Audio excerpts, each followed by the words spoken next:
Vista conjunta de causas, roles 9184 y 9276.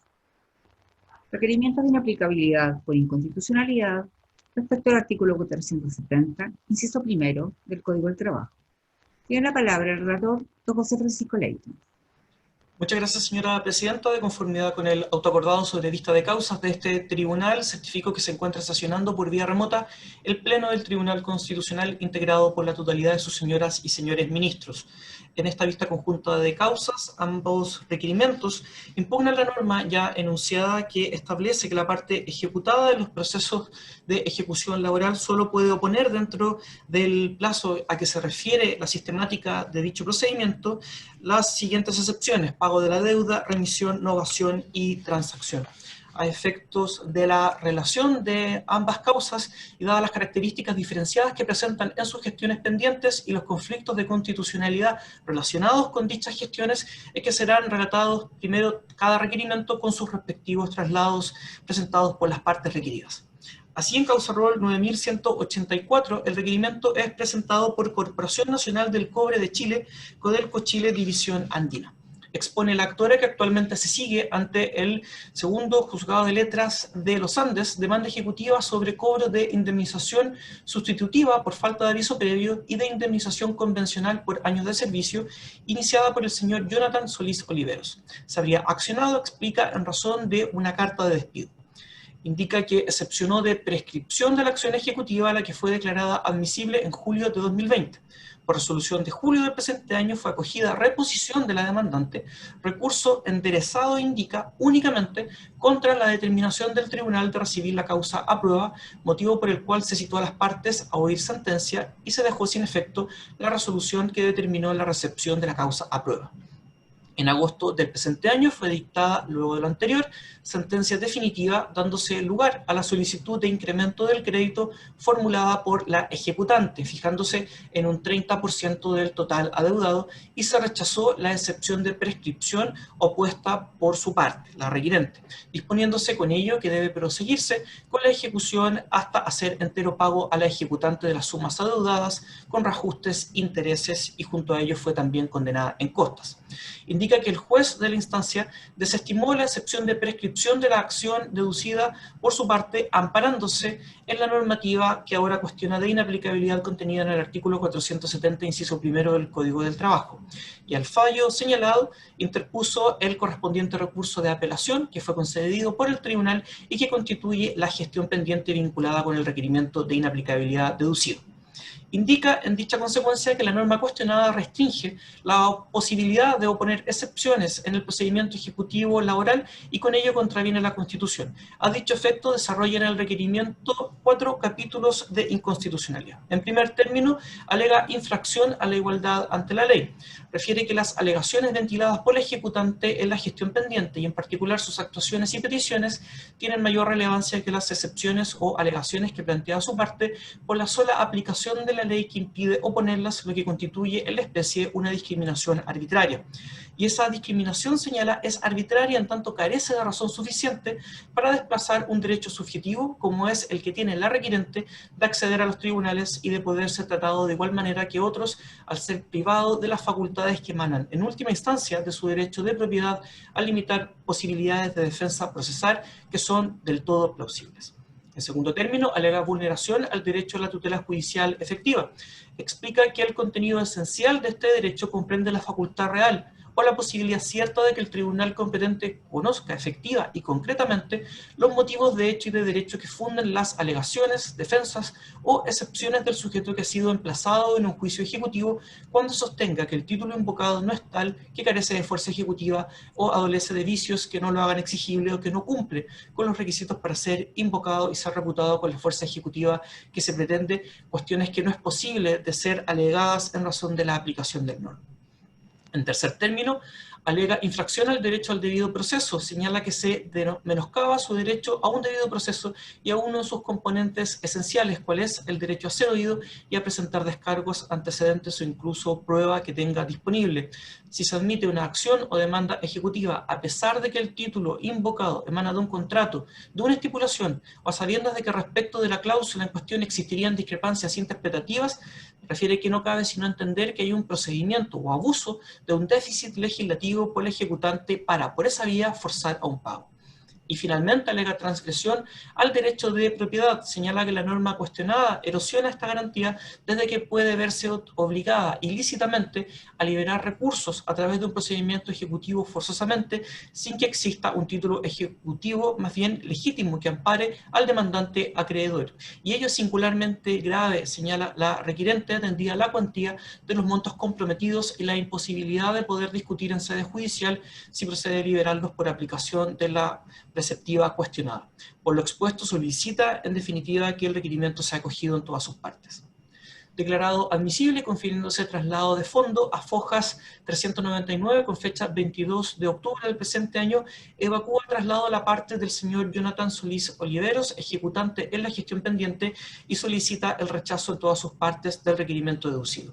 Indica en primer término que existen sentencias pronunciadas por este tribunal en que se ha declarado la conformidad con la Constitución de la norma cuestionada, habiéndose invocado los mismos vicios alegados en el requerimiento deducido. Cita al efecto las sentencias roles 5.367 y 4.654 y también fallos recientes en que explica la requerida se ha confirmado la constitucionalidad de la norma cuestionada en juicios ejecutivos laborales en que el título ejecutivo es de aquellos distintos a la sentencia ejecutorial.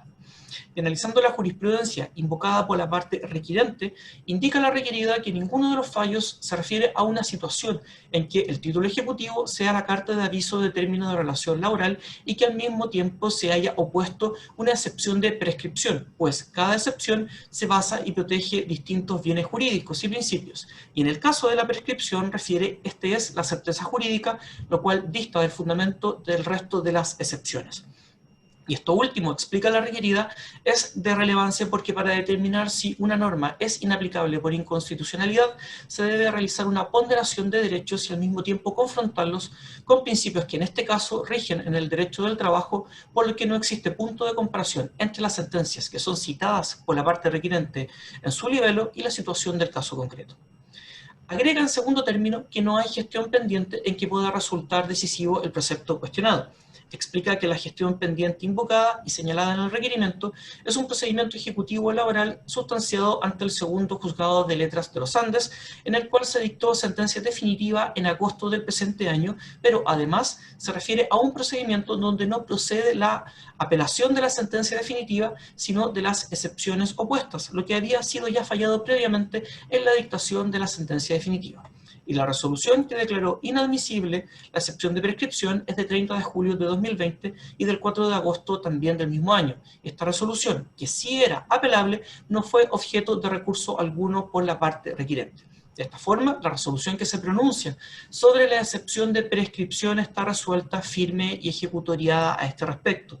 Por ello, el pronunciamiento de este tribunal, alega la requerida, en nada podría alterar lo ya fallado en primera instancia, a lo que agrega que no se ha pedido en estos autos la inaplicabilidad del artículo 473 del Código del Trabajo. Y respecto de las alegaciones de fondo de los 4 capítulos de inconstitucionalidad denunciados por la requirente, solicita que estos sean también íntegramente rechazados. Refiere que no se atenta en primer término contra la igualdad ante la ley. Más que un menoscabo a la posibilidad de formular una oposición judicial plausible, señala que la parte ejecutada en la gestión pendiente no hizo oportunamente valer sus derechos, pues pudo haber interpuesto recurso de reposición al requerimiento de pago, objetar la liquidación dentro de la oportunidad correspondiente, entre otros medios procesales, por lo que si la empresa ejecutada no hizo uso de estas posibilidades, aquello no tiene que ver con una limitación, sino más bien con un descuido que no puede ser enmendado ahora a través de una declaración de inaplicabilidad de una norma. Descarta también en consecuencia que se afecte la tutela judicial efectiva y en su parte señala a quien se le veda este derecho en tanto el acceso oportuno a la justicia sin dilaciones indebidas. Tampoco se transgrede, alega la requerida y parte ejecutante en la gestión pendiente, el debido proceso.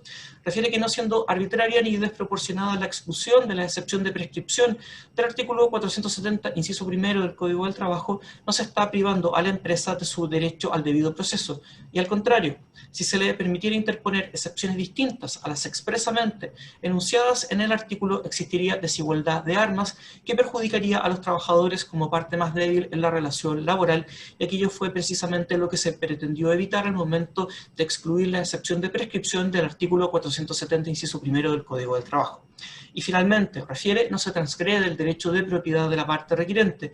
Indica que su parte posee un título ejecutivo legítimo que le permite exigir el cumplimiento de una obligación de conformidad, cita a dicho respecto, con lo que prevén los artículos 169 literal A y 474 numeral sexto, ambos del Código del Trabajo.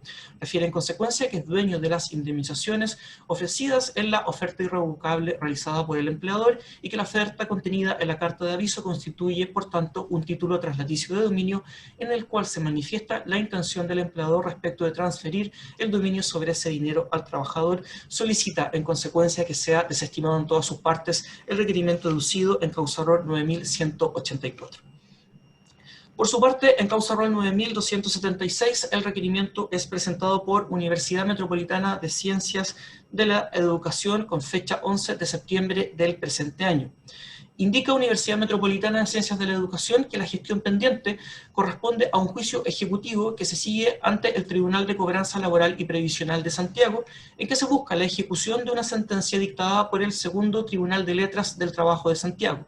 Explica que por sentencia de junio de 2020, en causa ROL 7892, este Tribunal Constitucional acogió una acción de inaplicabilidad por inconstitucionalidad respecto de los artículos primero, inciso tercero y 485, ambos del Código del Trabajo.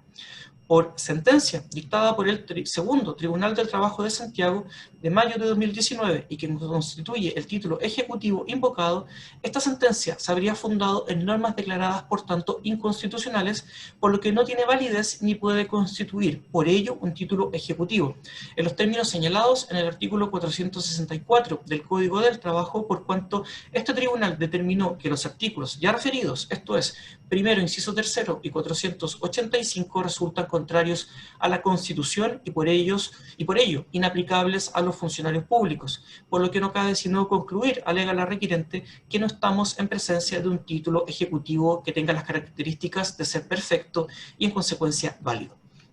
Por lo anterior, señala la requirente que la norma contenida en el artículo 470, inciso primero del Código del Trabajo, imposibilita a su parte ejercer adecuadamente su derecho a defensa y a interponer las excepciones previstas en el artículo 464 del Código de Procedimiento Civil. Y por lo anterior se contraviene, alega, el artículo 19 número 3, también en los mismos términos que el requerimiento anterior, en la garantía del debido proceso, por cuanto no se respeta el estándar mínimo de racionalidad y justicia establecidos en la Constitución al privar de una defensa esencial, como es en la especie y en la gestión pendiente, incorporar el fallo dictado por el Tribunal Constitucional en causa ROL 7892 y con ello producir un efecto en la gestión pendiente contrario a la Constitución. En segundo término, también alega que se contraviene el artículo 19, número 2 de la Constitución y explica que si se analiza tanto la historia de la ley como el mensaje con el cual se inició la discusión legislativa de la ley 20.087 que introdujo en el Código del Trabajo esta norma cuestionada, que prácticamente no existe discusión y justificación que explique la restricción de los derechos a la defensa del demandado en el juicio ejecutivo. Existe, agrega, al mismo tiempo, un trato desigual a quienes son objeto de cumplimiento forzoso en las judicaturas civil y laboral, imponiendo a los ejecutados de esta última restricciones no justificadas. Y finalmente, también alega vulneración al artículo 19, número 24 de la Carta Fundamental. Argumenta que se afecta en la especie el patrimonio público y específicamente el del órgano público que representa a la requirente, pues sosteniéndose judicialmente la ejecución, se ha creado una obligación que es carente de causa y que no emana de un acto válidamente generado. La norma cuestionada permite que un tercero ejecute actos de disposición para tener efectos sobre el patrimonio de la institución, afectando a esta sin causa o justificación válida, y solicita en consecuencia que sea acogido el requerimiento en todas sus partes. Declarado admisible este requerimiento en causa rol 9276 y confiriéndose traslado de fondo con fecha 26 de octubre de 2020 a fojas 231 del expediente, evacúa traslado la parte del señor Osvaldo Garay Opazo y solicita el rechazo en todas sus partes del requerimiento.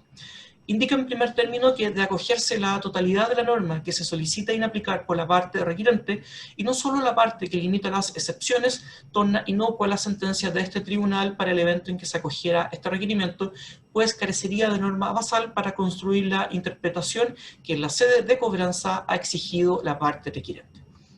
Refiere que rige en ejecución laboral la aplicación supletoria del Código de Procedimiento Civil, dado lo que preceptúa el artículo 473 del Código del Trabajo, cuestión que permite invocar, entre otras normas, el artículo 464, número 7 del Cuerpo Adjetivo Civil, pero con un límite, ¿cuál es? Que el único título ejecutivo laboral que no admite en su ejecución la aplicación supletoria de este cuerpo legal es el consignado en el numeral primero del artículo 464, esto es, las sentencias judiciales.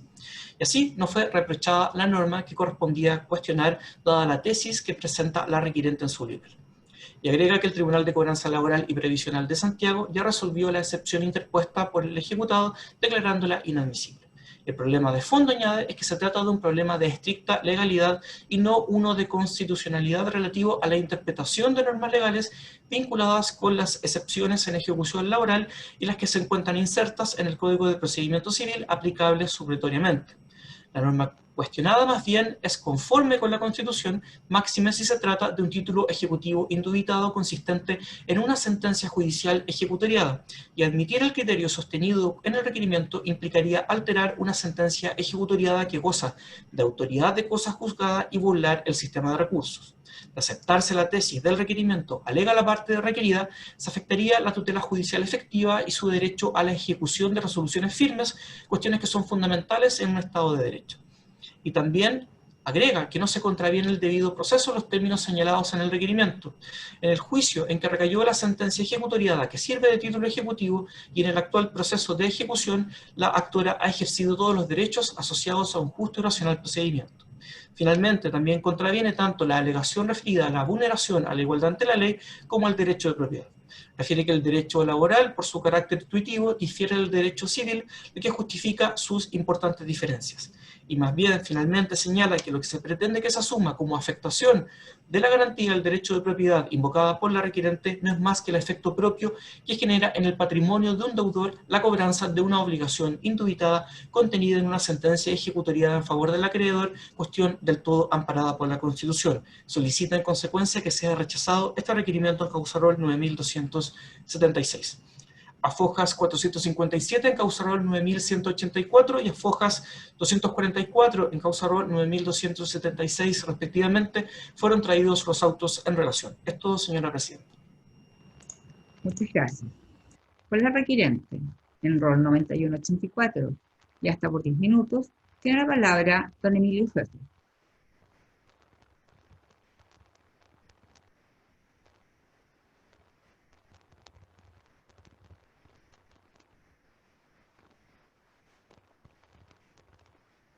Su micrófono.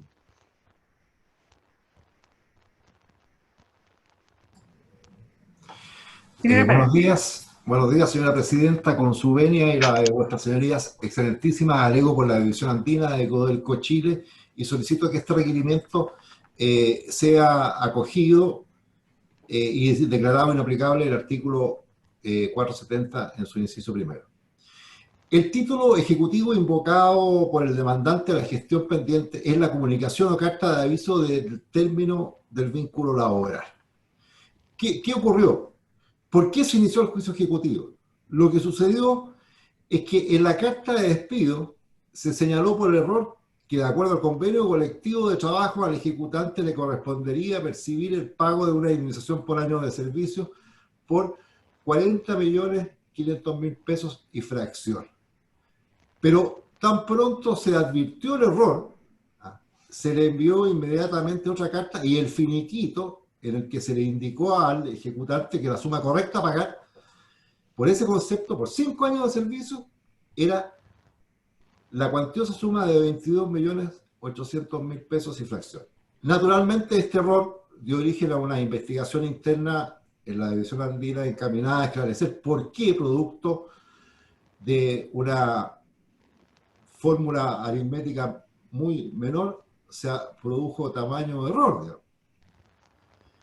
Bueno, este error el ejecutante lo silencia absolutamente en su libelo y solo expuso que recibió la carta de despido y que el finiquito puesto a su disposición contenía una suma menor a la ofertada de la carta. E inició la ejecución forzada a sabiendas de que está controvertido el monto que corresponde de la indemnización por año de servicio y sustitutiva que le corresponde.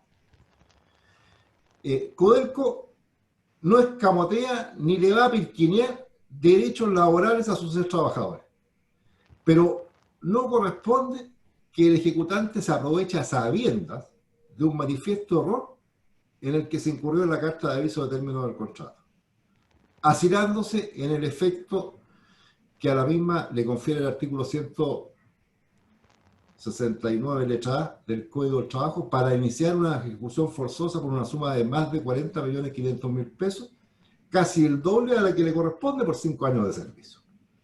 Si la carta aviso contiene una oferta mayor a la que tenía derecho de acuerdo al contrato colectivo, dicha diferencia, nos estimamos nosotros, carece de causa, da lugar a un enriquecimiento injusto, a un pago de lo no debido. Pero además, aquello genera una cuestión de orden tributario, pues la diferencia en el exceso constituye renta. Ahora, ¿por qué Codelco no introdujo por vía de excepción esa alegación en la gestión pendiente? ¿Por qué no planteó como defensa que se persigue ejecutivamente una obligación sin causa en el exceso? Que la ejecución conduce a un pago de lo no debido. La razón es muy simple y se explica por la dinámica procesal de la gestión pendiente a la que me voy a referir. ¿Qué sucedió? Que el requerido presentó su demanda ejecutiva, pero no la notificó dentro del plazo señalado en el artículo 510 del Código del Trabajo, que establece que las acciones provenientes de los actos y contratos a que se refiere el Código Laboral prescriben en 6 meses contados desde la terminación de los servicios. El ejecutante y requerido en este proceso constitucional esperó que transcurrieran 11 meses desde la terminación de los servicios para notificarla. Presumimos nosotros que debe haber tenido dudas de avanzar en una ejecución forzosa a partir de un título cuya legitimidad sabe controvertida. Bueno, es en ese contexto, ante un escenario procesal tan claro, donde la fecha de término del vínculo laboral y la fecha de notificación de la demanda ejecutiva constan en el mismo expediente, es que Codelco estimó del caso solo alegar, como en derecho corresponde, que la acción está prescrita, bastándole interponer esa única defensa y no atacar por la vía de otras excepciones cuya procedencia también este artículo 470, inciso primero, impugnado, limita la validez y legitimidad del título para que el ejecutante entendiera que no tiene derecho a cobrar la suma que inicialmente y de forma errónea se le indicó en la carta de aviso del término de la relación laboral. Le bastaba a Codelco entonces interponer exclusivamente la excepción de prescripción de la acción y obviar todo el debate en torno a la validez de la obligación del título. Bueno, el juez de cobranza laboral admitió a trámite la excepción de prescripción. La admitió a trámite y confirió traslado al ejecutante.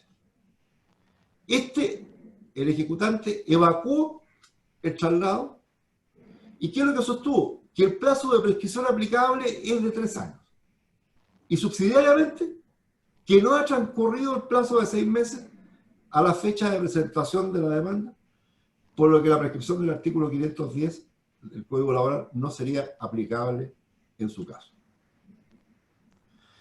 Resulta evidente entonces que en la gestión pendiente, al tenor de sus propias alegaciones, la ejecutante y requerida en este proceso aceptó que se tramitara y fallara la excepción de prescripción opuesta. Pero además demuestra que al no alegar su improcedencia, en aplicación del precepto impugnado, el 470, precluyó su derecho a impugnar. Enseguida, improcedentemente, el juez de cobranza laboral recibió a prueba la excepción de prescripción y fijó como único hecho a probar la efectividad de encontrarse prescrita la acción de conformidad a lo dispuesto en el artículo 510, inciso segundo del Código del Trabajo. ¿Y por qué decimos que improcedentemente recibió a prueba la excepción? Por la simple razón de que cuando se alega la prescripción de la acción, no de la obligación, el juez tiene todos los antecedentes en la causa, a su vista, en el mismo expediente, y puede sin más resolver. No hay, en ese caso, controversia en torno a los extremos fácticos que debe ponderar para fallar si está prescrita o no la acción. Debe simplemente advertir cuál es la fecha de término de los servicios y la fecha de notificación de la demanda. O si es que es de la tesis de que la presentación de la demanda interrumpe la prescripción, considerará ese momento procesal para hacer su análisis y decidir. No se está aquí en el caso, y esto es lo que cualifica la situación concreta de la gestión pendiente, que tiene singularidades muy distintas a todas las que se han fallado por vuestras señorías excelentísimas. No se está aquí en el caso de que se alegue que prescribió la obligación, la deuda o acreencia misma, sino que tan solo se debe decidir si la acción está prescrita o no. Lo que en este caso concreto, ya dije, cobra singular importancia. Ahora, ¿cómo sigue el ítem procesal de la gestión pendiente? El ejecutante repuso el auto de prueba. Y solo en su reposición, después de que no se había opuesto a tramitar la excepción de prescripción, y cuando la discusión a que lo habilitaba la impugnación que había deducido, es decir, la reposición del auto de prueba, únicamente decía relación con el punto de prueba que se había fijado para modificarlo o para suprimirlo o para adicionarlo, alegó recién allí que la excepción de prescripción era inadmisible por la aplicación del artículo 470. Y el tribunal acogió la reposición y declaró inadmisible la excepción opuesta, por no ser justamente de aquellas que prevé el artículo 470. Además, y esto es muy relevante, en la misma resolución en que se declara inadmisible la excepción opuesta de la prescripción de la acción, citó a las partes a oír sentencia. Citó a las partes a oír sentencia. Y esa resolución es inapelable de conformidad al artículo 472 del Código Laboral. Pero también es inapelable porque todos sabemos que citadas a las partes a oír sentencia, no se admiten escritos ni pruebas, como lo establece de manera categórica y clara en el artículo 433 del Código de Procedimiento Civil. Y en esto no hay dos lecturas. Existe jurisprudencia uniforme que declara inadmisible los recursos de apelación contra resoluciones que recaen en trámites del juicio de cobranza y que no sean la sentencia definitiva. Pero no solamente eso. De inmediato, el juez de cobranza laboral dictó la sentencia y en la sentencia definitiva rechazó la excepción de prescripción porque sostuvo que ya es inadmisible. Es decir, acogió la demanda por la única razón de que la excepción de prescripción de la acción opuesta es inadmisible. Y no solamente acogió la demanda, sino que le concedió al actor el incremento de un 30% del total adeudado por una suma que espuriamente pretende y de manera forzada extraer a través de este procedimiento y condenó en cuesta a Codelco. Bueno, naturalmente se apeló de la sentencia definitiva por las consideraciones fácticas y jurídicas que se exponen en el recurso y que no es del caso referir ahora. El juez Acuo concedió el recurso de apelación y elevó los antecedentes al Tribunal de Alzada de Valparaíso. Este lo admitió a trámite y lo declaró admisible, pero la ejecutante, y requerida en esta sede, atacó esa resolución e instó porque fuera declarada inadmisible la apelación, para lo cual presentó un falso recurso de hecho. Este falso recurso de hecho fue tramitado por la Corte y por resolución fundada lo rechazó.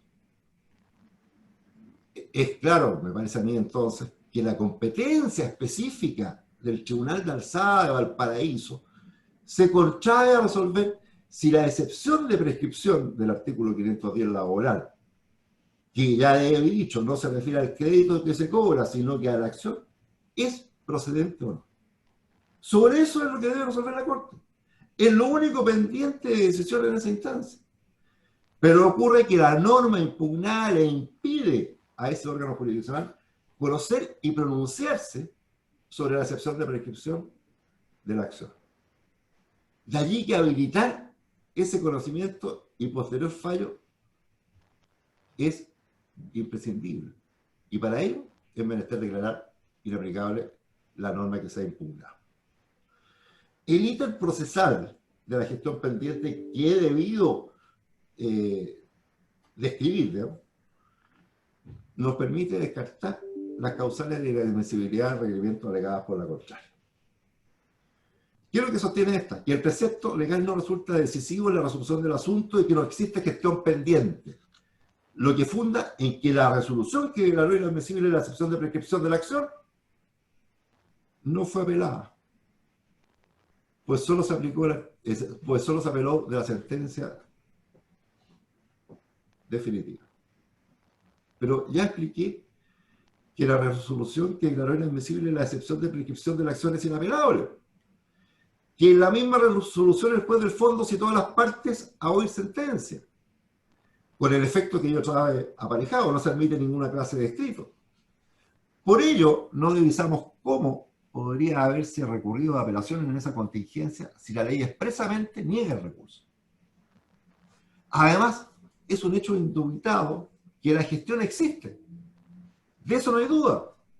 Y que está pendiente. En la Corte de Valparaíso la llamaba a pronunciarse sobre la sentencia apelada que rechazó la excepción de prescripción de la acción. Condenó a Codelco al pago del 30% del total adeudado y le impuso costas.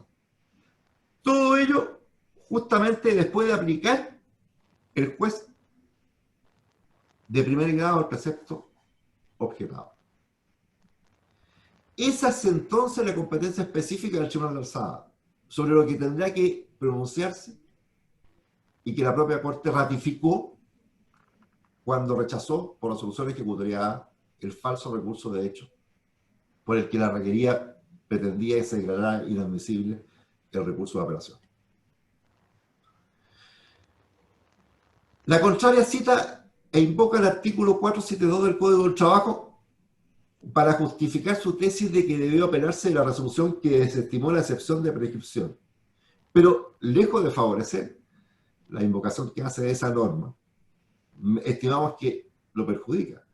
Porque justamente esa norma reenvía al artículo 470 para conceder apelación solo en el caso que se acoja a alguna de las excepciones taxativas que esa disposición otorga, entre las cuales no se encuentra la prescripción de la acción, como además lo ha fallado en varias oportunidades vuestra señoría excelentísima. Enseguida, la contraria afirma que la declaración de inaplicabilidad solicitada no resulta decisiva para resolver la gestión pendiente, porque ya se falló la causa. Nada podría cambiar lo resuelto, afirma. Sin embargo, olvida que está pendiente de resolución el recurso de apelación en actual tramitación, interpuesto precisamente en contra de la sentencia de primer grado que desestimó la excepción de prescripción de la acción. Y que justamente es ese el contencioso sobre el cual el Tribunal de Fondo deberá resolver. Y para que pueda conocerlo y Perdón, resolver... abogado, su tiempo ha llegado a su fin. Por favor, le pido redondear su alegato. Me anoté, señora presidenta, por 20 minutos. Sí, ya está terminando. Y dio 10 minutos alegando. No, lleva 15 minutos, 36 segundos. Bueno. El Tribunal de Alzada no podría emitir pronunciamiento sobre la prescripción de la acción que en tiempo y forma se alegó porque se lo impide la norma impugnada, salvo que si quisiera abrir causa al control difuso. La requerida además sostiene que no sería decisivo el pronunciamiento de vuestra señoría excelentísima, porque si se declarara inaplicable el artículo 510, igual la acción no estaría prescrita. Pero esa es una decisión del juez del fondo. Y no declarar inaplicable el precepto que se ha impugnado erosiona gravemente el artículo 76 de la Constitución, desde que se le impide al juez conocer de la excepción de prescripción de la acción, se le cercenan gravemente sus facultades jurisdiccionales al no permitírsele la revisión de una defensa que está planteada en tiempo y forma. En cualquier ejecución forzosa, también en el juicio de cobranza laboral, el juez está obligado, para darle curso a la demanda ejecutiva, a examinar el título, a verificar que la obligación es líquida, no está prescrita y que consta en un título al que la ley le confiere mérito ejecutivo. Pero, curiosamente, iniciado el juicio de cobranza laboral por la presentación de la demanda, la norma objetada sitúa al ejecutado la imposibilidad de alegar que la acción prescribió por el hecho sobreviniente de no haberse notificado en el plazo legal. Por eso sostenemos que si no se declarara inaplicable el precepto cuestionado, en el hecho se estaría resolviendo que las acciones de cobranza laboral, por el solo hecho de haberse presentado la demanda, son imprescriptibles. Lo que no tiene asidero alguno en nuestro ordenamiento jurídico, en que la imprescriptibilidad de las acciones es excepcionalísima. Se admite en contados casos. Y para establecerse se requiere ley expresa. Porque en relación a esta institución está en juego un valor central del Estado de Derecho, que es la certeza de la seguridad jurídica. Enseguida, se debe considerar que se afecta a la igual protección de la ley en el ejercicio de los derechos, el principio de la igualdad. Porque el juez que admite a trámite una demanda ejecutiva está obligado a revisar si el título tiene el carácter o tiene la naturaleza ejecutiva. Enseguida, si es exigible. Enseguida, si se trata de una obligación líquida. Y solo después le da curso a la demanda ejecutiva. Ocurre que acá la demanda ejecutiva está presentada, pero no se notifica. Y después al juez se le priva de la facultad de resolver si es que ese juicio ejercido a través de una acción puede proseguir en razón de la prescripción de la acción.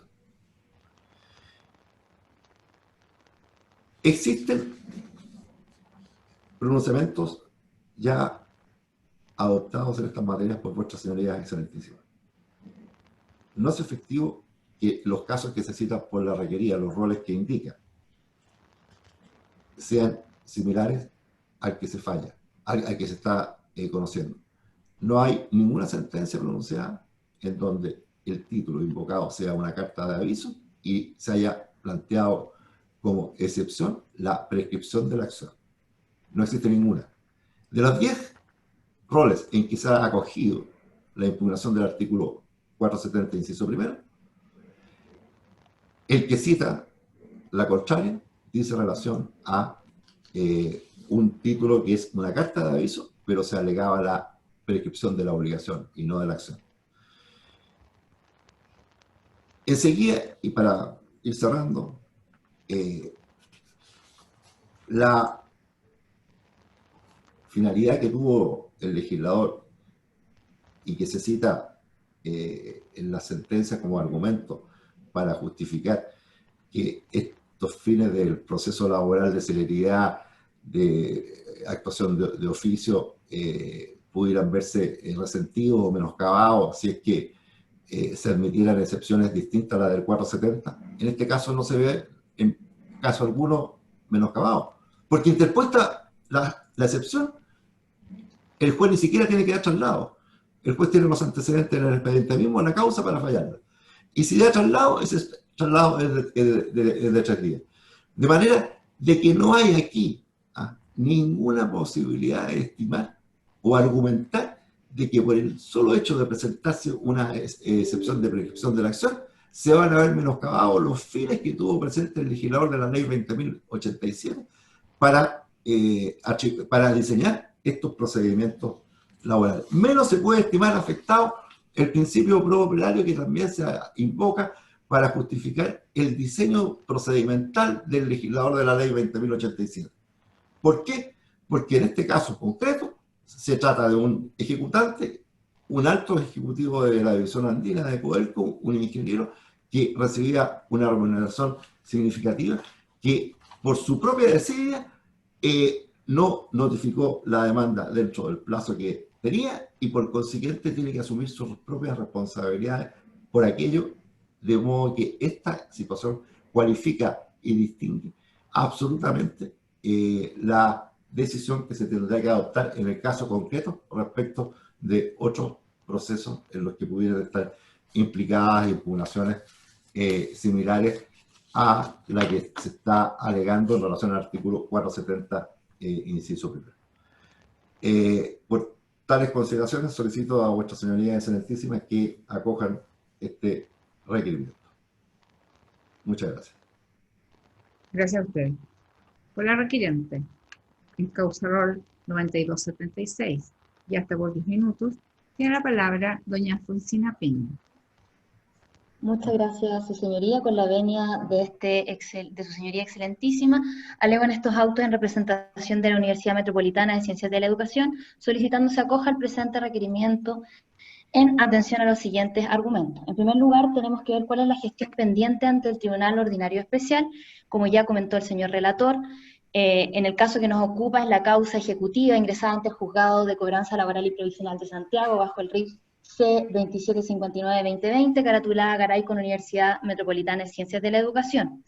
Cabe hacer presente que con posterioridad a la presentación de este requerimiento, con fecha 17 de septiembre, el Juzgado de Cobranza Laboral declaró inadmisible la excepción opuesta por esta parte, la del artículo 464, número 7 del Código de Procedimiento Civil, sin perjuicio de que este excelentísimo tribunal ya había dictado la suspensión del procedimiento y que el Juzgado de Cobranza Laboral acusa recibo de esta suspensión recién el día 22 de septiembre. Sin perjuicio del anterior, esta parte estima que aún existe gestión pendiente, toda vez que la resolución dictada por el Juzgado de Cobranza Laboral es susceptible de apelación y no se encuentra firme y ejecutoriada. En segundo lugar, la aplicación de un precepto legal impugnado que puede resultar decisivo en la resolución de un asunto. La norma cuya declaración de inaplicabilidad se solicita en este caso es el inciso primero del artículo 470 del Código del Trabajo, que en lo pertinente restringe las excepciones que puede oponer el ejecutado al pago de la deuda, remisión, novación y transacción.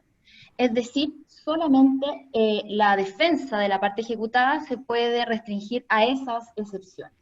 Tenemos que señalar que esta es una norma decisoria litis, porque dice relación con aspectos centrales de la regulación de la gestión pendiente, y se traduce en la defensa que tiene la parte ejecutada en sede laboral, lo que para mi representada resulta esencial.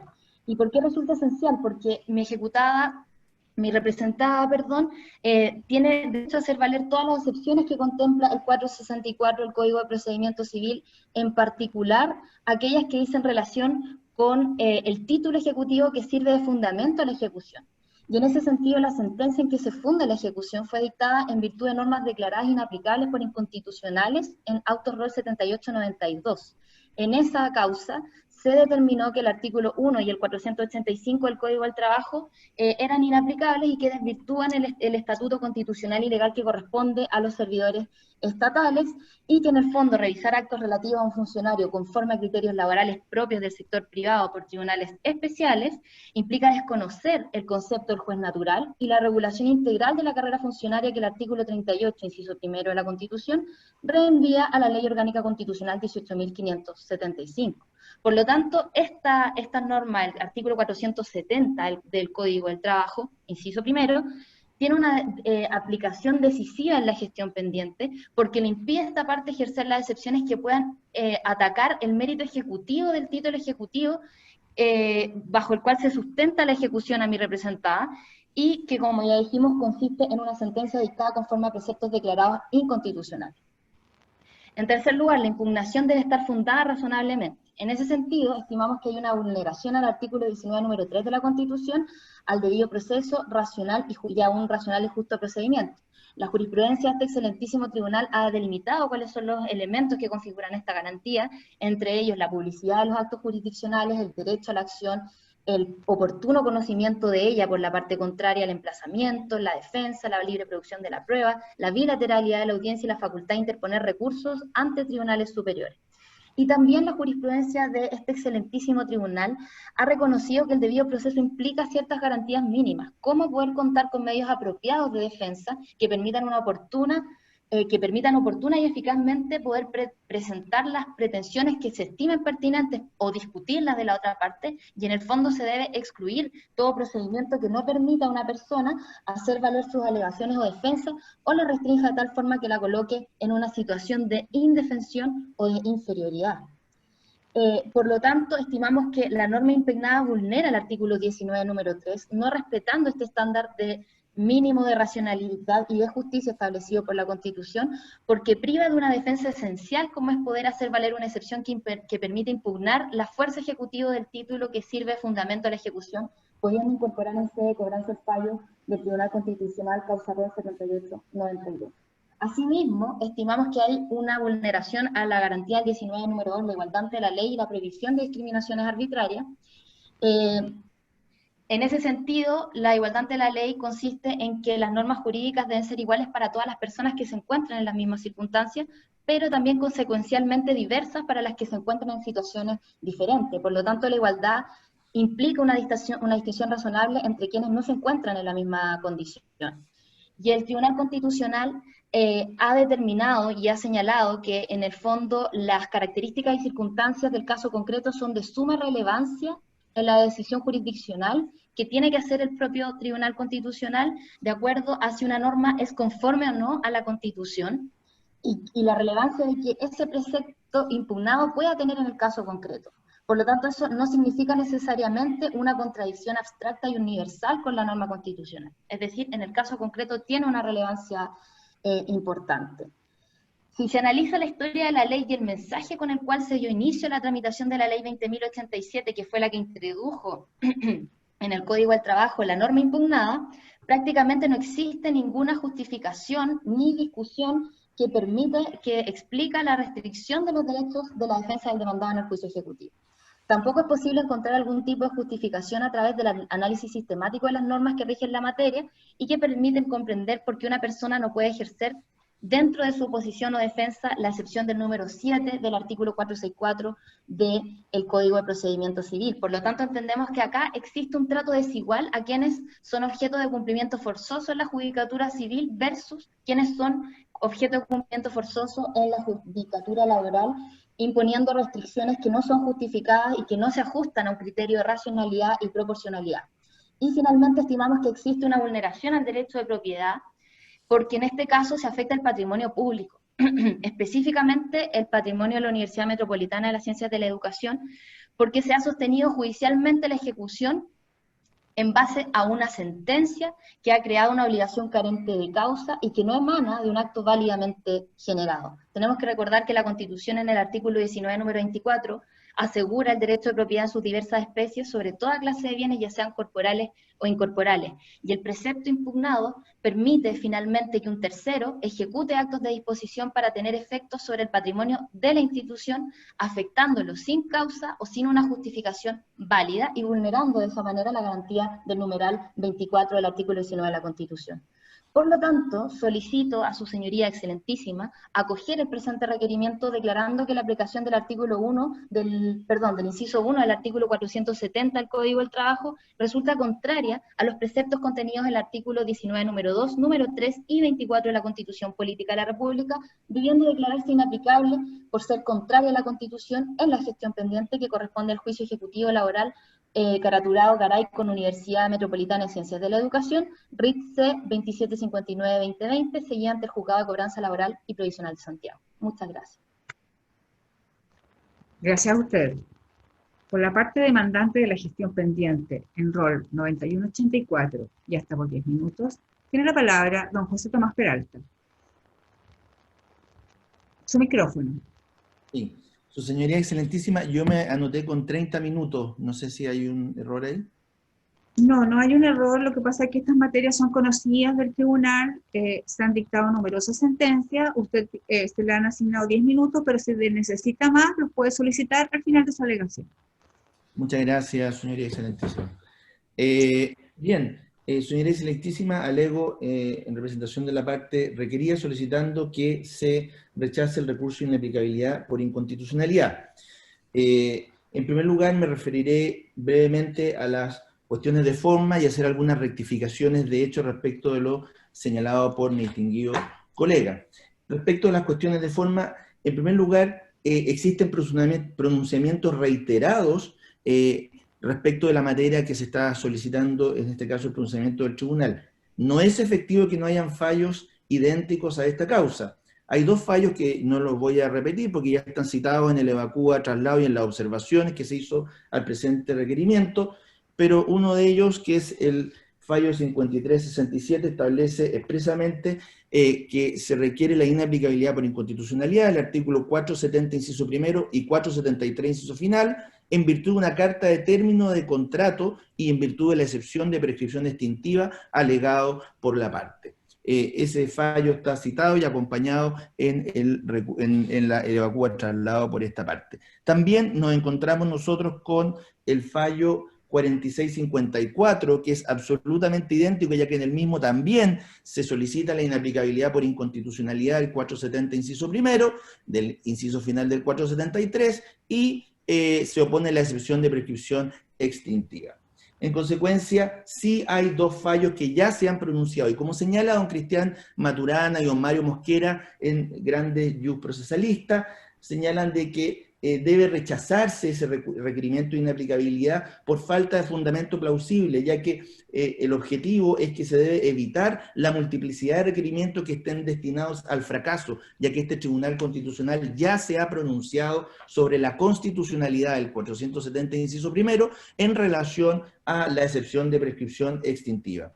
También aprovechar de señalar que los fallos que acompañan la parte requirente, eso sí que no tienen nada que ver con este recurso de inaplicabilidad, ya que como esta parte acompañó un cuadro comparativo en el evacúa traslado y en las observaciones, aparece claramente que en cada uno de esos fallos la excepción que se interpone es por falsedad del título, porque no se cumplen los requisitos legales para que el título tenga fuerza ejecutiva, o porque hay un error en la base de cálculo. En ninguno de ellos se opone la excepción de prescripción extintiva como fundamento, como excepción y fundamento para la declaración de inconstitucionalidad. Respecto de la falta de gestión pendiente. Respecto de la falta de gestión pendiente, también este tribunal se ha pronunciado claramente en cuanto a que la inconstitucionalidad de la norma diga relación con la aplicación efectiva de la norma.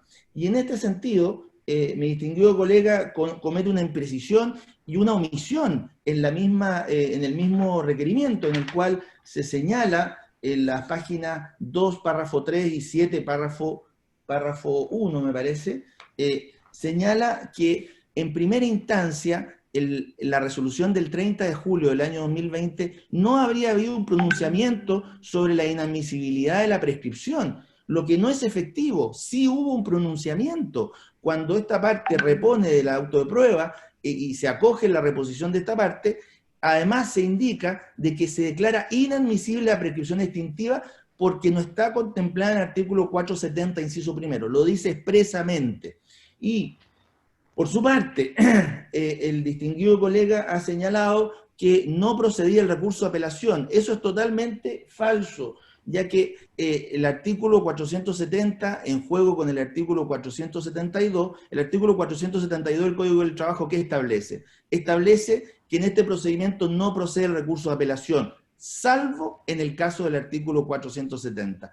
Y el artículo 470, inciso segundo, establece expresamente que la resolución, no la que acoge, la resolución, y ahí el distinguido colega no está citando correctamente la ley, dice, de la oposición se dará traslado por 3 días a la contraria y se resolverá sin más trámite, siendo la sentencia, no dice la que acoge o rechaza, apelable en el solo efecto devolutivo. Es decir, la parte requirente tuvo la oportunidad procesal de poder apelar a la resolución que declaró inadmisible la prescripción extintiva y no lo hizo. Y la falta de la apelación, y porque no lo hizo, es lo que genera las acciones posteriores como un recurso de apelación de la sentencia definitiva, el cual esta parte considera que es inapelable. Tanto es así, su señoría excelentísima, que en este Tribunal Constitucional, en este momento, se está solicitando la inaplicabilidad por inconstitucionalidad del artículo 472, que establece la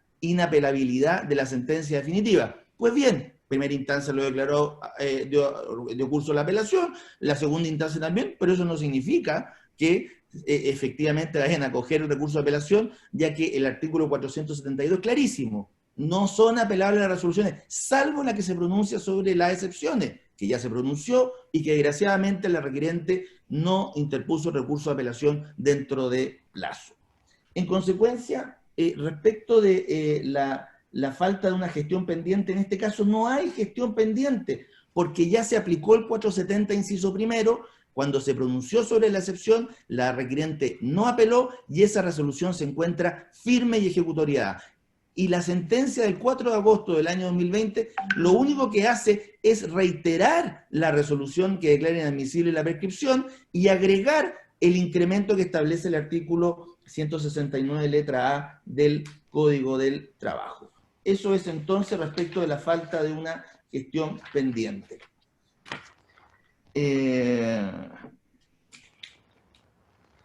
Y en este caso, la tercera cuestión de forma, su señoría excelentísima, dice relación con que la aplicación de este precepto no es decisivo.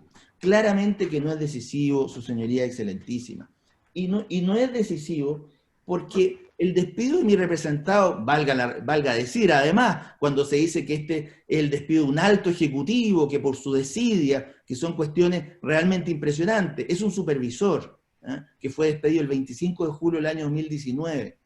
El tribunal no notificó la demanda y después no la pudo notificar porque había un estallido social y Codelco estaba cerrado, no había quien notificarlo. Eso se puede ver en el expediente, porque ahí constan todas las solicitudes de notificación. Pero además, no tiene ningún sentido. Y la otra cosa, mi representado recibió una carta de despido y el artículo 169 letra A del Código del Trabajo nos dice si de varias cartas de despido podrá ejecutarse la que la empresa estime corresponda al monto que corresponda. Eso tampoco dice el código, recibió una sola que es la que está ejecutando, insisto, 25 de julio del año 2019. El 24 de diciembre se ingresó la demanda en pleno estallido social, no se pudo notificar hasta 6-7 meses después.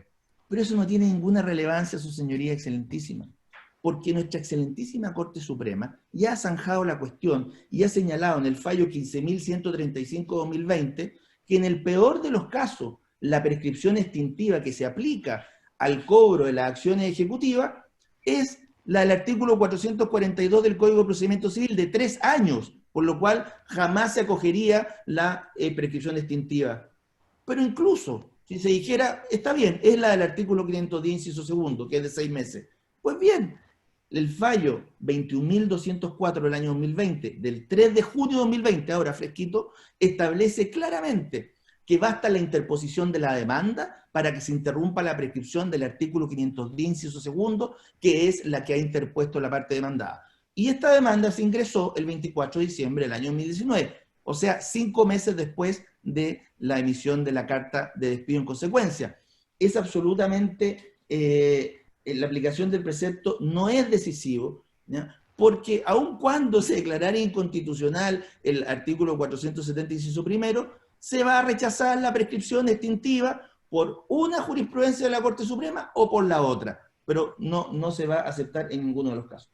Pero además, como este mismo tribunal ha señalado de manera reiterada, para que prospere un requerimiento se deben objetar todas las normas que tengan aplicación decisiva, y no solo algunas. Y resulta que en el presente requerimiento solo se solicita la inconstitucionalidad del artículo 470, inciso primero, pero omite referirse a la norma que le da aplicación, que es el 473, inciso final. Esta norma que le da la aplicación, que sí está contenida en los fallos que esta parte invoca, que a pesar de ello fue rechazada la inconstitucionalidad. En esos dos fallos se solicita la inconstitucionalidad, el 470 inciso primero y el 473 inciso final del Código del Trabajo. ¿Por qué, su señoría excelentísima? Porque el 473 inciso final es el que le da aplicación al 470 inciso primero, cuando señala el artículo 473, en lo demás se aplicarán las reglas contenidas en los artículos 467, 468, 469, inciso primero del artículo 470, e inciso segundo y tercero. En lo demás, porque respecto de, si no aplica, si no está este inciso, debería aplicarse la prescripción extintiva del artículo 442 del Código de Procedimiento Civil, ya que el inciso primero del 473 se remite a los títulos primero y segundo del libro tercero del Código de Procedimiento Civil, en el caso de las ejecuciones distintas a las del título, a la de la sentencia firme y ejecutoriada. Entonces, la aplicación de la excepción extintiva solo procede en el caso del artículo 473, inciso final, al remitirse al inciso primero. Entonces la pregunta que uno se hace, entonces, si considera que es inconstitucional no poder interponer la excepción de prescripción extintiva, entonces, ¿por qué no pidió la inconstitucionalidad también del artículo 473, inciso final? Pero es más, hay otras dos normas que tampoco se pidió la inconstitucionalidad y que según la jurisprudencia de este mismo tribunal debió haberse solicitado, porque debe requerirse todas las normas que tengan aplicación decisiva. El artículo 4 y 13 del Código Civil. El artículo 4 y 13 del Código Civil establecen el principio de especialidad. Y obviamente que si se declara inconstitucional el 470, inciso primero, pongamos el caso que hubieran hecho bien el requerimiento, y el inciso final del 473, ok, entonces no se aplica esas normas, en consecuencia se puede interponer la prescripción extintiva. Pero ¿cuál prescripción extintiva es la que debe interponer? Pues bien, por aplicación del principio de especialidad del artículo 4 y 13 del Código Civil, se aplicará la del 510, que está regulado a raíz de las acciones declarativas, o se aplicarán las excepciones a las que hace alusión el procedimiento ejecutivo propiamente tal. Pues bien, por el principio de la especialidad y del 4 y 13 del Código Civil, se aplica el artículo 473, inciso primero, que se remite a los títulos primero y segundo del Código de Procedimiento Civil, siendo aplicable en consecuencia el artículo 442, como lo dice el fallo de la Corte Suprema, 15.135 del año 2020. Es decir, fallo que por supuesto esta parte no comparte, esta parte desde la tesis de que no procede la prescripción extintiva, pero en cuyo caso también procedería. Entonces, ¿en cuál de las hipótesis prosperaría el acogimiento de la excepción de prescripción extintiva al declararse la inconstitucionalidad del 470, inciso primero? En ninguna. En ninguna. Esto no es nada más que una acción dilatoria monumental. Y con esto quiero recordar, su señoría excelentísima, solamente la historia de la ley. Y la historia de la ley, yo personalmente llevo 30 años tramitando en materia laboral y viví el sistema antiguo. Y me acuerdo cuando cobrar las indemnizaciones, uno se demoraba 3, 4 y hasta 5 años. Y eso fue lo que generó que en la ley 20.087 sí se estableciera claramente como fundamento que el procedimiento ejecutivo laboral va a ser un procedimiento de oficio, acelerado, de celeridad y de concentración, concentrado, celeridad y rápido. Pero además, porque esa es la única manera de garantizar los derechos de los trabajadores, estamos cobrando una oferta de indemnización de una carta de despido. Ya llevamos 1 año, 4 meses. Todavía no se paga. Codelco, la empresa del Estado más importante de Chile. Entonces, lo que se buscó en la historia de la ley fue basado en el principio protector, basado en la excesiva dilación de los procesos laborales que derivaban en la denegación de justicia, como lo expuso el Foro Laboral ampliamente, como era de conocimiento público. Pues bien, por ello, por esos principios, se eliminó la excepción de prescripción extintiva. ¿Por qué? Por distintas razones que voy a analizar ahora cuando analicemos el fondo de las garantías de los derechos constitucionales invocados. Respecto de las cuestiones de fondo, aquí se ha señalado que ha habido un problema de igualdad ante la ley, que hay una inconstitucionalidad por igualdad ante la ley. Este mismo Tribunal Constitucional, en la jurisprudencia reiterada, ha señalado que La igualdad ante la ley significa que debe aplicarse la misma norma a las personas que están en las mismas circunstancias. Y viceversa, normas distintas a los que están en circunstancias diversas. Y que cuando hay distintas normas a personas con las mismas circunstancias, habría una afectación de la igualdad ante la ley. Pues bien, en los mismos fallos que esta parte cita, cuando se desecha la inconstitucionalidad por falta de igualdad ante la ley, se señala, y solamente quiero resumir porque los fallos están acompañados, que la razón de la distinción, en este caso de no contemplar la excepción extintiva, es el principio protector del derecho del trabajo y el carácter de oficio concentrado y de celeridad del procedimiento ejecutivo, que no admiten establecer este tipo de prescripciones. Por su parte, el fallo 5367 de 2018 señala un argumento doctrinario de gran riqueza jurídica, al establecer que las excepciones no son hechos naturales ni son la regla general en nuestro ordenamiento jurídico. La prescripción extintiva es una excepción que no está contemplada en todos los procedimientos ejecutivos.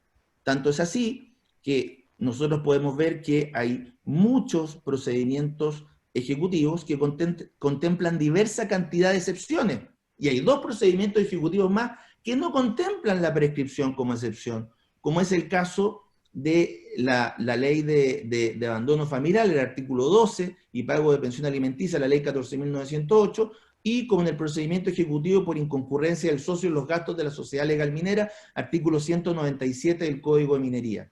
Es decir, en todos los procedimientos ejecutivos que establece nuestro derecho, no todos contemplan todas las excepciones. No existe la regla general la excepción de prescripción. No existe la regla general de la prescripción. Los derechos naturalmente no prescriben, excepcionalmente prescriben. No lo digo yo, lo dice este Tribunal Constitucional en el fallo 5367-2018. Y el mismo fallo señala que la prescripción tutela 2 bienes jurídicos fundamentales: la certeza jurídica y la irrenunciabilidad de los derechos laborales.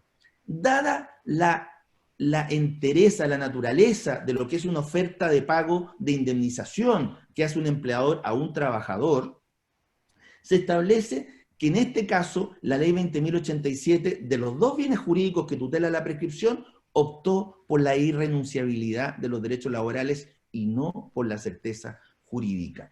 Y esto es por las razones que acabo de señalar: juicios de cobro laboral de 4 a 5 años, el principio de la oficialidad, celeridad, concentración, y en este caso la opción que hace el legislador, porque quien tiene la opción de contemplar o no la prescripción es el legislador, es una reserva legal del legislador. No existe en nuestra Constitución política la regulación de la prescripción, no está regulada en la Constitución política. Es el legislador quien está llamado a señalar si se contempla o no en un procedimiento ejecutivo la prescripción, y como he dicho, hay 2 procedimientos ejecutivos que no lo contemplan, y hay miles de procedimientos ejecutivos que contemplan unas excepciones y otras no.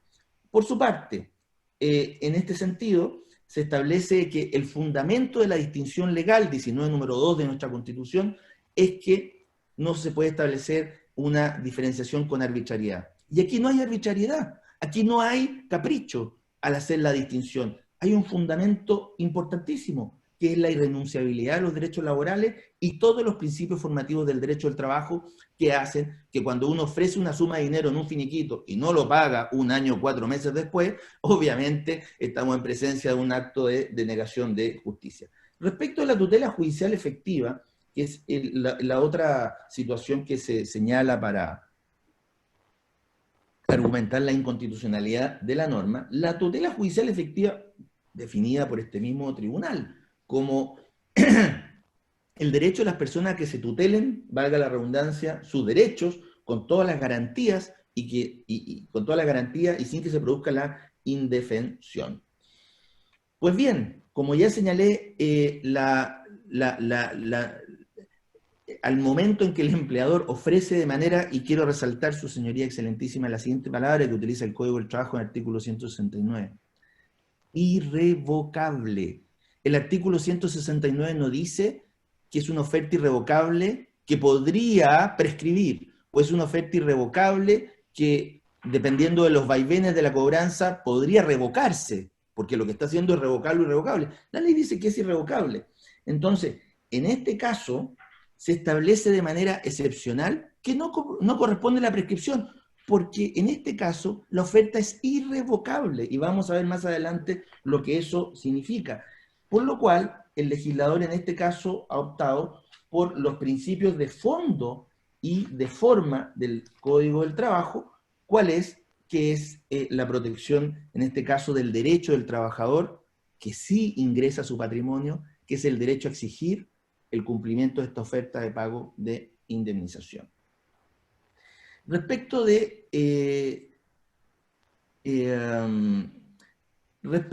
debido proceso, la parte requiriente señala que hay una afectación del debido proceso, y el debido proceso también definido por este Tribunal Constitucional como un proceso justo, equitativo, racional, no arbitrario, lógico, carente de arbitrariedad. Pues bien, la parte requiriente tuvo todas las posibilidades, en primer lugar, de haber hecho bien la carta de despido y no haberse equivocado, y haber ofrecido un monto que según ellos es superior al que corresponde, por lo cual, dicho sea de paso, como lo reconoce la misma parte requiriente, debió haber alegado la validez del título, debió haber alegado otro tipo de excepciones, enriquecimiento ilícito, etcétera, pago lo no debido, etcétera, pero no las alegó. No la alegó, y podría haber pedido la inconstitucionalidad del 470 inciso primero porque no establece esas excepciones, pero no lo alegó. Y en este caso, cuando hablamos del debido proceso, solo me voy a remitir a que este procedimiento es absolutamente lógico y establece la posibilidad de la apelación cuando se rechaza una excepción. Apelación que la contraparte no interpuso, no voy a volver sobre ese punto. Y por otra parte, el hecho de no establecer esta excepción de prescripción, como ya he dicho varias veces, obedece a la oficialidad y a la existencia, al fundamento del principio tutelar y de la irrenunciabilidad de los derechos laborales. Respecto, finalmente, del derecho de propiedad. La requirente señala que también se ha visto afectado su derecho de propiedad, ya que no habría un título ejecutivo actualmente exigible, lo cual lo obligaría a desembolsar recursos de Codelco para poder pagar una suma de dinero conteniendo un título al cual no se encuentra obligado. Cabe destacar sobre este particular lo señalado en el artículo 582 del Código Civil y en el 19 número 24 de nuestra Constitución Política, en cuanto a cuál es la definición del derecho de propiedad o dominio, como un derecho real de una cosa corporal para gozar y disponer de ella arbitrariamente, siempre y cuando no sea contrario a la ley, y también en nuestra Constitución Política, que también reconoce el derecho de propiedad con los límites, por supuesto, que establece la ley. La pregunta entonces que cabe hacerse, ¿de qué manera el artículo 470, inciso primero, al no establecer la prescripción extintiva, estaría afectando el derecho de propiedad de Codelco? En este caso en particular, esto es cuando Codelco ha hecho una oferta, que el artículo 169 la califica de irrevocable, de pago a mi representado.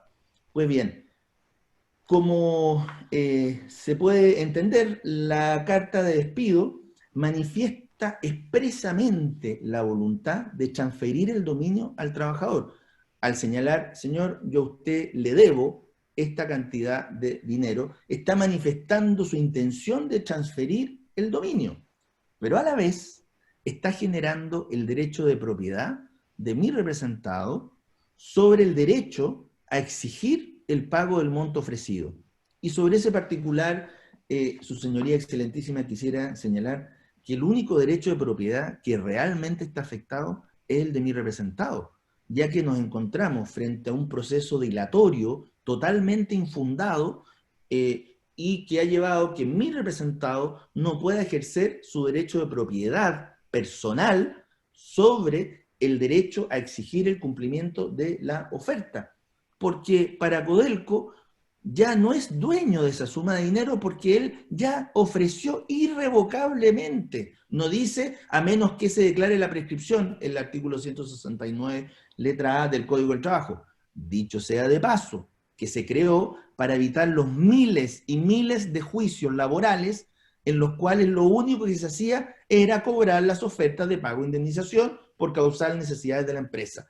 Esa es la historia de la ley 20.087. Esa es la opción que hizo el legislador haciendo uso de su reserva legal desde el momento en que la prescripción no es una regla general, no está establecido en la Constitución y en consecuencia es el legislador quien opta racionalmente, con fundamentos, si la establece o no la establece. Y en este caso, cabe destacar, y me voy a referir a lo que ha señalado el propio requirente, ¿cuál es la motivación real del requerimiento presente? La motivación real es que ellos se equivocaron, cometieron un error, según lo que ellos dicen. No lo han demostrado ni lo han probado. Ellos dicen que se cometió un error y tratan de subsanar este error no a través de los medios que el mismo requirente señaló en su alegato, a través de la excepción de error en la base de cálculo, como hay recursos de inaplicabilidad por eso, a través de la excepción de falta de validez del título, a través de la excepción del pago de lo no debido, etc. Sino que ellos, desconociendo los fallos archiconocidos de nuestra excelentísima Corte Suprema, estiman irse por la prescripción extintiva, pero además no ejercen la apelación cuando es rechazada, pudiendo hacerlo, ya que el artículo 470, inciso segundo, establece expresamente aquello. Pero la motivación de ellos no es la prescripción. El problema que ellos tienen es que consideran que le ofrecieron mucho al trabajador, que cometieron un error. Entonces, ¿cómo se utiliza, en primer lugar, en la causa de primera instancia, la prescripción extintiva? ¿Y cómo se utiliza en esta instancia el recurso de inaplicabilidad por inconstitucionalidad cuando la motivación no tiene nada que ver con la prescripción extintiva? Tiene que ver con otros bienes jurídicos. Y en este caso, también hay un fallo de este Tribunal Constitucional, la causa rol 8508, también del año 2020, y que se refiere también a una solicitud de inaplicabilidad por inconstitucionalidad del artículo 470, inciso primero, y del artículo 473, inciso final, en los cuales se establece, se solicita que se declare inaplicable por inconstitucional dichos artículos porque hubo un error en la liquidación de crédito. Perdón, se rechaza la inaplicabilidad, porque se establece que no se está impugnando la prescripción de la acción, sino que lo que se está impugnando en esa alegación es un error en la liquidación de crédito que realizó el tribunal de primera instancia. Y en consecuencia, como no es la prescripción el centro de la alegación, se rechaza la inconstitucionalidad del artículo 470, inciso primero, y 473, inciso final, además de las otras consideraciones que yo ya he señalado, por cuanto dichas normas forman parte de la discrecionalidad legislativa con fundamentos y racionalidad, incumplimiento con todas las garantías constitucionales. En consecuencia... Perdón, señor abogado, que lo interrumpa, le pido por favor que redondee su alegato, que ya terminó su tiempo. Gracias, su señoría. Para terminar, quisiera señalar que, en consecuencia, solicito que se rechace con expresa condenación en consta el requerimiento de inconstitucionalidad, ya que el artículo 470, inciso primero, es absolutamente conforme a las normas constitucionales que se establecen, y también porque la excepción de prescripción extintiva que se alega en realidad no dice relación con los bienes jurídicos y los problemas que la parte requirente pretende solucionar por vías equivocadas. He terminado, señoría excelentísima. Muchas gracias. Por la parte demandante de la gestión pendiente, en rol 9276, y hasta por 10 minutos, tiene la palabra don César Toledo. Muchas gracias. Con la venia de su señoría ilustrísima, alego en favor de mi representado, don Osvaldo Garay, en contra del recurso del requerimiento presentado por la Universidad Metropolitana de Ciencias de la Educación por los siguientes fundamentos. Como prevención, se trata el caso que nos ocupa de un juicio de cobranza en que lo perseguido es el cobro de la indemnización que ordenó el segundo juzgado del trabajo de Santiago, a modo de indemnización equivalente a 9 últimas remuneraciones de mi representado, por haberse vulnerado su libertad de expresión. Esta sentencia del mes de mayo del año 2019, en causa RIT T624 del 2018, fue objeto de recurso de nulidad por la Universidad Metropolitana, que fue rechazado, y previamente a eso, en la audiencia preparatoria, invocó la falta de competencia a modo de excepción y fue rechazado, y luego el tema de la competencia no volvió a suscitar controversia hasta que, una vez rechazado el recurso de nulidad por la Corte de Apelaciones de Santiago en rol 1492 del año 2019, estando pendiente la admisibilidad ante la excelentísima Corte Suprema de recurso de unificación, se recurre a vuestro excelentísimo tribunal que, tal como lo señaló mi distinguida contradictoria, efectivamente acogió ese requerimiento, estimando que la norma del artículo primero y 485 no resultaban ajustadas a la Constitución.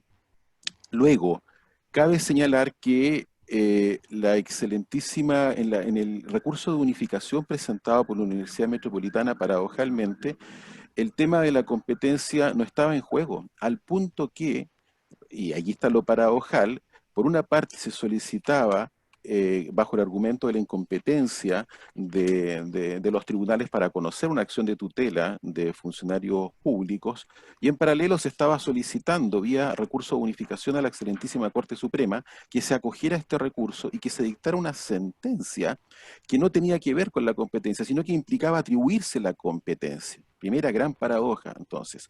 Lo que sucedió es que no se cumplió con requisitos formales y no se admitió a tramitación ese recurso de unificación por la excelentísima Corte Suprema. Respecto de esa decisión, la Universidad Metropolitana presentó un recurso de reposición que fue rechazado. Luego se inicia entonces el procedimiento de cobranza judicial ante el juzgado de cobranza de Santiago en el RIT C2759-2020. Y presenta allí la contraria, sus excelentísimo tribunal, una excepción fundado en el artículo 464, número 7 del Código de Procedimiento Civil, que, otra paradoja, no lo desarrolla acertadamente y latamente ni en su presentación ante el Tribunal de Cobranza, ni en la presentación ante vuestro excelentísimo tribunal, ni en el alegato que recién escuchamos de mi distinguida contradictoria. ¿Por qué digo esto? Porque cabe detenerse un segundo en lo que señala el artículo 464, número 7 del Código de Procedimiento Civil. Previo a dar cuenta de por qué es inocuo en definitiva la presentación, dice, alude a la falta de alguno de los, como excepción, la falta de alguno de los requisitos o condiciones establecidos por las leyes que dicho título tenga fuerza ejecutiva. Le falta entonces algún requisito que las leyes señalan y por lo cual no tiene fuerza, sea totalmente ese título ejecutivo o respecto, en definitiva, de un caso determinado o un ejecutante determinado. Pues bien, ni en sede de cobranza, ni en el requerimiento de autos, se sostiene cuál sería la ley que establecería en definitiva algún requisito que se estaría omitiendo en este caso. ¿Cuál es la explicación de esto, su excelentísimo tribunal? Tiene que ver con los primeros puntos que quedaron muy bien graficados en la excelente relación que escuchamos. Y tiene que ver que se ha invocado únicamente como norma digna de reproche de constitucionalidad el inciso primero del artículo 470, que establece en definitiva esta limitación a las 4 excepciones que ya se ha referido en otros alegatos por lo demás. Más no respecto del artículo 473, inciso primero, del Código del Trabajo, el cual fue invocado en el escrito de excepción por la Universidad Metropolitana, pero deliberadamente se omitió lo central. Y acá no se volvió a invocar, que ese artículo 473, inciso primero, que precisamente permite en ciertas condiciones acudir vía supletoria a las normas del título primero y segundo del libro tercero del Código de Procedimiento Civil, establece una particular excepción. Hay un solo título respecto del cual no cabe acudir supletoriamente al Código de Procedimiento Civil, las sentencias ejecutoriadas, que es precisamente lo que nos convoca. Entonces, ¿de qué sirve? En el hipotético caso de que se accediera a lo pedido por la parte requirente de establecer la inconstitucionalidad del artículo 470, inciso primero, si no se ha solicitado el reproche, porque se asume entonces plenamente constitucional respecto a la norma que recién acabo de referir. Sencillamente lo que le cabe a cualquier tribunal es, en definitiva, rechazar toda invocación de esa excepción del 464 número 7, y a mayor abundamiento no hay precisión, en definitiva, de cuál sería la ley en que se sustentaría la invocación de ese artículo 464 número 7, que es lo que ha señalado en el alegato en mi contradictora, que en definitiva es porque sería una sentencia ilegítima, una sentencia que pasa a llevar la Constitución.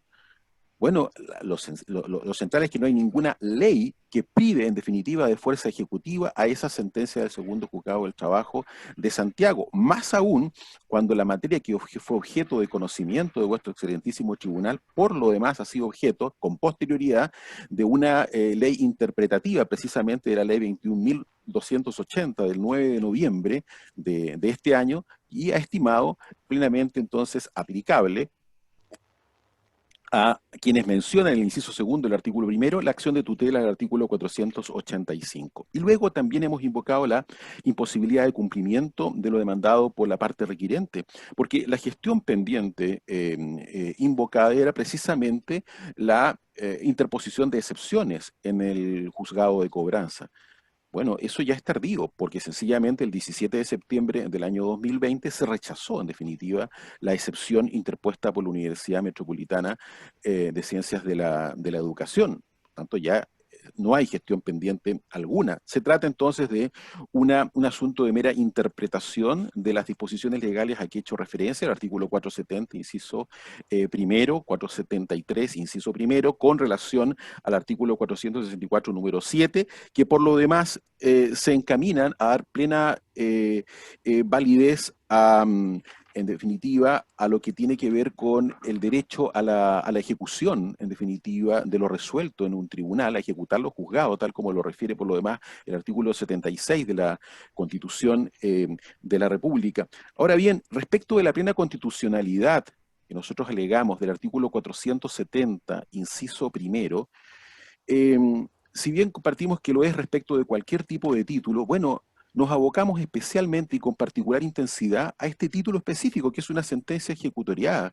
Y citamos en defensa de esto lo que se ha sostenido en la sentencia Rol 8508 de este año, del 7 de julio del año 2020, y particularmente un caso en el cual se accedió al requerimiento de inconstitucionalidad de parte del artículo 470, me estoy refiriendo a la sentencia de vuestro excelentísimo tribunal Rol 3222 del año 2016, y en que precisamente dos de los excelentísimos ministros, señora Marisol Peña Torres y don Juan José Romero, que estuvieron entonces por establecer la inconstitucionalidad de parte del artículo 470 del Código del Trabajo, inciso primero, estableció la siguiente prevención, que era: la norma requerida en abstracto resulta absolutamente razonable para resguardar la eficacia de la cosa juzgada de las sentencias judiciales, así como del mérito ejecutivo de los títulos donde contan obligaciones indubitadas. Lo que sucede y lo que se señala después dice: sin embargo, en este caso concreto, la diferencia radica en que no se trata el título de una sentencia ejecutoriada. Vale decir, incluso para quienes han llegado a sostener en vuestro excelentísimo tribunal la inconstitucionalidad del inciso primero, que acota las excepciones que pueden interponerse en juicio de cobranza por las ejecutadas, han sostenido que eso no cabe respecto de un título absolutamente indubitado. De lo contrario, se echa abajo completamente lo que tiene que ver con el sistema de recursos, con, en definitiva, la cosa juzgada, sencillamente todos los pilares del Estado de Derecho.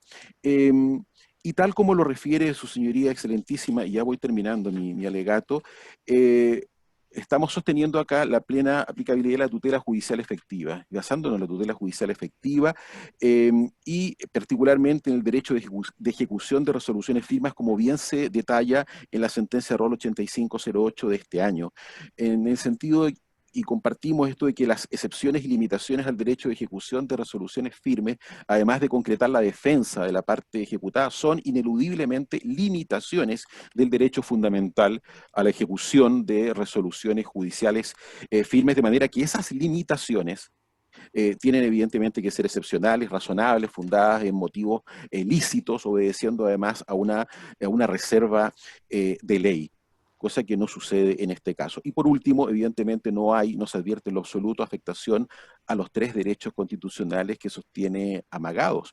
Lo que tiene que ver con debido proceso, racional y justo procedimiento, sencillamente la contraria ha interpuesto y ha tenido el derecho a interponer todo tipo de acciones y de excepciones, tanto en la tramitación del juicio de tutela, al que ya me he referido, y lo hizo por lo demás, como en el actual, en definitiva, procedimiento de cobranza, ha gozado de todos esos derechos y no ha invocado ninguna, en definitiva, caso en que se le haya privado de alguno de estos. En segundo lugar, en cuanto a la discriminación arbitraria, que daría cuenta una vulneración al artículo 19, número 2 de la Constitución, basándonos precisamente en la sentencia de vuestro excelentísimo tribunal ROL 3005, evidentemente no hay esta afectación en tanto a todo ejecutado, en definitiva, se le aplica esta misma norma. No hay ningún tipo de distinción respecto de la Universidad Metropolitana de Ciencias de la Educación respecto de otro ejecutado, y si lo que se pretende es establecer que la diferencia arbitraria tiene que ver con el tratamiento diferenciado que hacen normas civiles con normas laborales en materia de excepciones, bueno, sencillamente se trata la distinción ya del derecho laboral con el derecho civil a secas, de una distinción absolutamente razonable que se justifica, como ya se ha dicho en otro alegato, por lo demás, precisamente en la raíz de ambos derechos, ¿no es cierto? El carácter tutelar que tiene el derecho laboral, que no tiene el derecho civil. Y se trata de una distinción absolutamente razonable y de la que da cuenta una historia ya de más de 100 años en nuestro país, y no solo en nuestro país, por cierto. Y por último, respecto de la afectación o supuesta afectación al artículo 19, número 24, evidentemente cabe rechazarla porque lo refiere respecto de la merma patrimonial que significaría tener que pagar una deuda que está contenida en una sentencia firme dictada por un tribunal de la República. Evidentemente que eso no admite, en definitiva, un reproche de constitucionalidad por violación al derecho de propiedad. Por todas estas razones, su señoría excelentísima, esta parte viene a solicitar el completo rechazo y con especial condenación en costas, porque evidentemente lo que se advierte es un ánimo de dilación del cumplimiento de lo ordenado por un tribunal de la República. Muchas gracias. Gracias a usted. Señora ministra, señores ministros, ¿tienen consultas a los señores abogados? Finalmente preguntas, ha terminado la vista conjunta de causa. Muchas gracias.